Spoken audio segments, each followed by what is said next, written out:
Assalamualaikum warahmatullahi wabarakatuh para audiens yang sedang menonton video ini.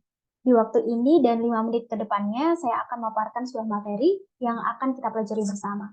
Oleh karena itu, perkenalkan terlebih dahulu, nama saya Aini Risyatur Rohmah dari Teknik Industri Universitas Diponegoro.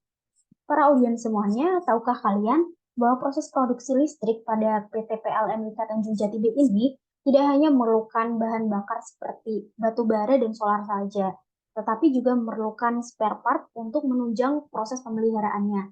Nah, spare part ini dibagi menjadi dua. Ada spare part rutin atau yang kita sebut dengan material rutin dan juga spare part untuk unpredictable maintenance. Nah, pada kali ini materi yang akan kita bahas berjudul Optimasi Pengendalian Persediaan Material Rutin sebagai upaya pengendalian terjadinya overstock pada PT PLN Persero Wika Tanjung Jati B.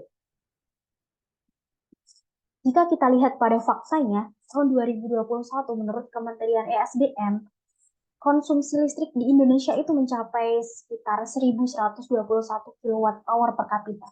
Nah, itu merupakan konsumsi listrik yang besar, bukan? Agar tidak terhentinya proses produksi listrik dan mengakibatkan kerugian bagi industri maupun rumah tangga, kita perlu pengendalian persediaan untuk menunjang proses produksi tersebut. Nah, pengendaliannya itu tidak hanya pada bahan bakarnya, tetapi juga material rutin sebagai pemeliharaannya. Agar tidak terjadinya stock out, maka dari itu PT PLN ini menyediakan persediaannya dengan service level 100%.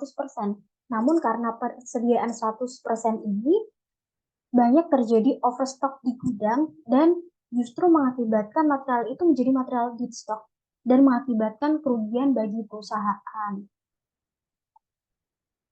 Untuk itu, penelitian ini memiliki tujuan yang pertama, kita menghitung inventory turnover, safety stock, dan pre-order point. Dan yang kedua itu menghitung jumlah pemesanan yang optimal dengan metode EOQ. Dan yang ketiga itu membandingkan mana yang lebih baik antara kebijakan perusahaan dan metode EOQ yang akan kita hitung. Dan yang keempat itu memberikan usulan dari hasil analisis. Untuk yang pertama, kita berfokus pada kebijakan perusahaan. Nah, dengan kebijakan perusahaan ini, untuk salah satu contoh material yang kami gunakan, yaitu material 027, nilai inventory turnover-nya itu 0,2 kali dengan total biaya pemesanan, total biaya persediaan sebanyak Rp5.473.226.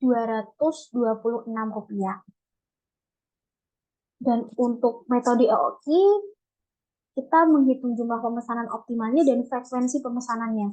Untuk jumlah pemesanannya optimal pada material 027 itu 5 item dan frekuensi pemesanan 1 kali setahun. Dan jumlah biaya persediaannya itu sekitar Rp5.798.939. Di sisi lain, kita juga menghitung safety stock dan reorder point-nya. Untuk safety stock itu sebanyak 2 item dan reorder point itu 3 item. Nah, safety stock ini merupakan stok pengaman yang harus ada dalam gudang dan reorder point ini merupakan titik kembalinya perusahaan harus melakukan pemesanan.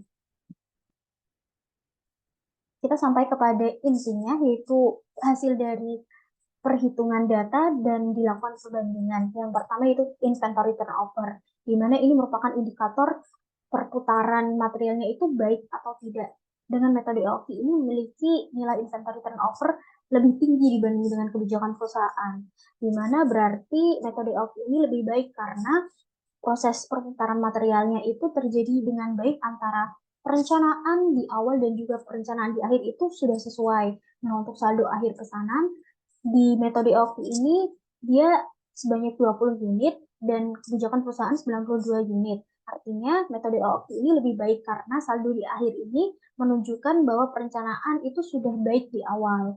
Untuk selanjutnya yaitu frekuensi pemesanan ini lebih banyak terjadi di kebijakan perusahaan. Artinya dengan kebijakan perusahaan ini perusahaan mengeluarkan biaya pesan yang lebih banyak. Untuk total inventory cost-nya, metode EOQ ini memiliki nilai yang sedikit dibandingkan dengan kebijakan perusahaan, sehingga perusahaan hanya memerlukan biaya untuk penyimpanannya itu juga semakin sedikit kalau kita menggunakan metode EOQ. Kita sampai kepada akhir, yaitu kesimpulan.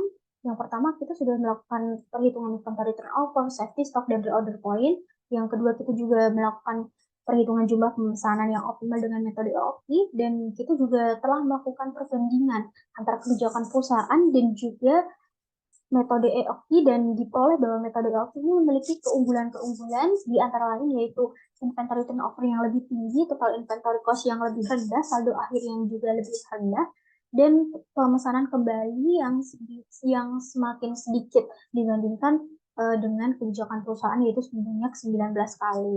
Oleh karena itu, kami mengusulkan kepada perusahaan untuk menggunakan metode EOKI ini sebagai pengendalian persediaannya. Terima kasih, kita sudah sampai pada akhir, dan saya menegaskan bahwa metode ini tidak selalu benar dan apa yang saya lakukan juga mungkin tidak tepat, karena metode OOKI ini merupakan metode yang memiliki asumsi-asumsi untuk persyaratan yang harus dipakai pada perhitungannya. Oleh karena itu, jika ada kritik dan saran mohon disampaikan dengan email di bawah ini, dan terima kasih.